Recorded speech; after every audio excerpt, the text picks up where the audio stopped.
This is another game that I played at the recent tournament. It was played in the 4th round, and I drew my first 3 games, so by the time I was getting to the 4th round I was pretty unhappy with my result. I just wanted to play a good game though.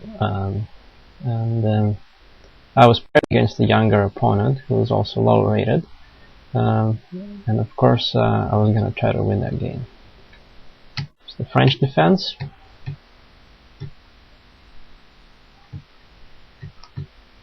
The Tarrasch variation, and here I played this move knight g to f3. It's a natural development of the knight, but at the same time it makes it harder to for white to defend the d pawn a few moves later. So after queen b6, I can't really play knight b3 anymore, because then he'll just win the piece with c4. So I have to just let the pawn go and sacrifice it, but it's all known theory. So both me and my opponent played fairly fast here, and this is a known position. Here white has some compensation because he has 2 pieces developed and he already castled. Black has only 1 piece developed on d7. It's not very active in the first place, and his queen may also be vulnerable. So white has some development advantages, compensation, and his strategy can be different. He can either say after queen a4 try to transfer the queen to g4 and try to attack on the king side, or prevent black from castling, or on the other hand he can also try to exploit the open file. There's only one open file in this position, the c file, and he can try to bring the rook to that file as soon as possible and try to build up the pressure that way. So according to theory, black has to stop white from transferring the queen to the king side, so he plays queen b4 correctly. And of course white should not trade when he is behind in material and ahead in development. So in this position black has several moves. He can the most common move is queen to c5, and then white goes queen e2, and it's just a game. It's fairly well-known position. Instead my opponent played here bishop to e7. This is also very natural. He still lets me capture on the tower, which I don't really want to do here, but he wants to castle. Maybe not right away, but soon. That on the other hand gives me some time to harass his queen, and I had a choice to play a3 or bishop d2. I played bishop d2 because I did not want to weaken the b3 square. And here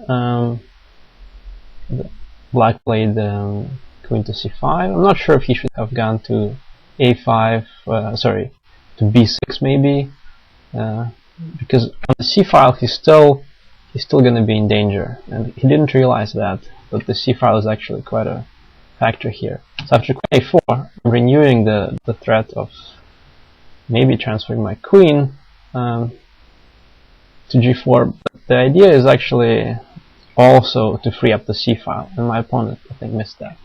So after castle he played after castle I played rook c1, and black here still thought that he's doing fine, because all he has to do is just retreat with a queen, and then his next move is going to be knight to c5, bishop d7 afterwards, and all I have is a pawn deficit. And, of course he always still has a bad bishop here, but oh well, it's the French defense. But it turned out that white's development advantage is actually enough to win material here already, and it's a fairly standard trick here. Rook c8, it turns out that the bishop was very important in defending the knight. Now the bishop is gone, so I'm going to win 2 pieces for rook. And after this, unfortunately, also the bishop hangs. He can't take on b2. If he could take on b2, he would get a material advantage. Well, he would get some compensation for the 2 pieces. at least, because he could get a passed pawn on the queen side at some point. As is, after rook to c7, I have time to play queen b5, and this actually just defends the b pawn, and that gives white a very solid advantage. He played b6 here, which I thought was a bit premature. I thought it weakens the light squares, and it was not forced in the first place, so I was a bit surprised. So I just went back, and from here on, white's strategy is just to consolidate. Just wait for black to create some weaknesses for himself, because black also cannot do anything. I covered all the invasion squares here. My light square bishop is very powerful. It's controlling the board on both flanks. It does not have an opponent, so black can never hope to really trade it off. So this bishop is going to be the monster in this game. Black is just taking his time. And here my plan is to just consolidate a bit more. Black also consolidates, so I don't really have any constructive plan other than to advance the pawns on the king side. And the little pawn moves that black made with h6, b6, and a6, those are all very helpful for me too, in the sense that they're weaknesses my minor pieces can attack. Those moves were not truly forced. So f4 now, maybe threatening f5, maybe not. I really want to be patient here and open up the game only either when the time arrives or when we both run out of time on the clock and I have to do something. But I really don't want to hurry with any advances. I also don't want to trade pieces unnecessarily here. I could have here taken on c5, but then I really didn't want to give black these two strong pawns. So instead I just patiently played rook f1, maybe threatening f5, but really I'm not sure if I want to play that yet. King e7, now I go back, and now I may be threatening to take and attack the c pawn. Because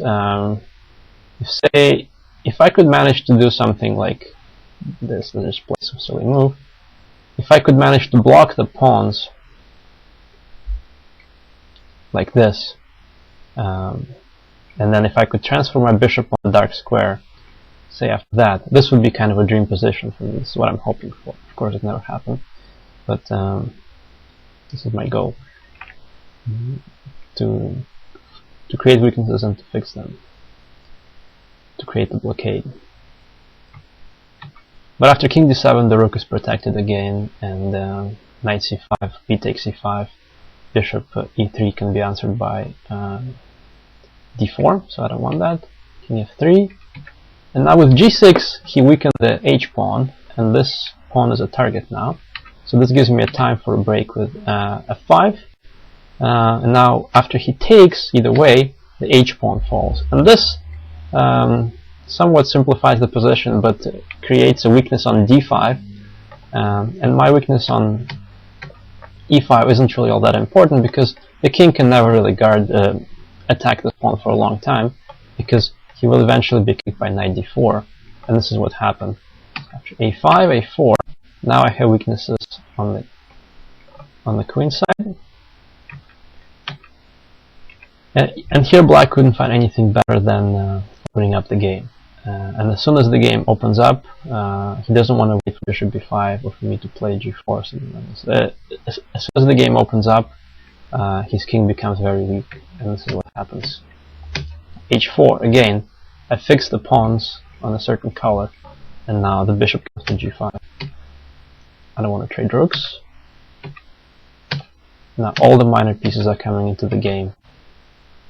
Now h5, this is the decisive break, because if black ever takes,